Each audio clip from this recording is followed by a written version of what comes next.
প্রবাসী স্ত্রীর বিরুদ্ধে পরকীয়ার অভিযোগ, আসল সত্য ঘটনাটা কি দেখি। দেখেন একদম সাথের মা এই যে লাগালাগি করতেছে, একদম ডাইরেক্ট আমি ভিডিও করছি ডাইরেক্ট। মামা আপনি লোকে ইসে থাকেন, ওই বাজারে থাকেন, আমি আসতেছি। এসে উনি উনি ইতিমধ্যে কয়েক ওই কতক্ষণ থাকবো, আমি বাড়ি এসে সবজি আমার ফ্রিজে লোড দেওয়া লাগবে না, কতক্ষণ থাকবো। তোকে বাড়ি কোনে তাই কর, তো ছাও তো আছে, কিন্তু সমস্যা নাই, তোর কত বড় শিয়ানা ছাওয়াল আছে। শেষে আমি করছি কি, আমি কি 2 বাটার মাঝে আমাকে বাড়ি সব দিতে আটকা নিলে মামা। উনি আইসে, উনি আসা মাত্র 2 মিনিট পরেই আমার দেওয়ার ভিডিও করছে। জানো যে গেট টেট খোলা রেখে তো কিছু করে নাকি, তাই তো? কেউ কিছু করে, আর আমার শিয়ানা ছেলে ঘরে আমি উঠে ও ভিডিও করতে, আমি উঠে দাঁড়াইছি এসে আমার জামা আর হয়ে গেছে, এসে আমি জামা ঠিক করছি।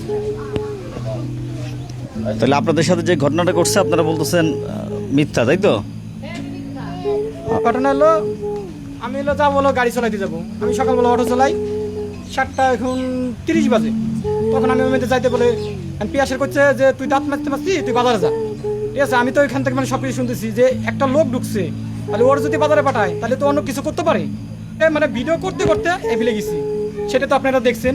ওইখানে যাওয়ার পরে ওইখানে ভিডিও করার পরে সব কিছুতে দেখছেন ও আমার পর হামলা করবে গেছে, সেই সময় আমি দৌড় দিছি।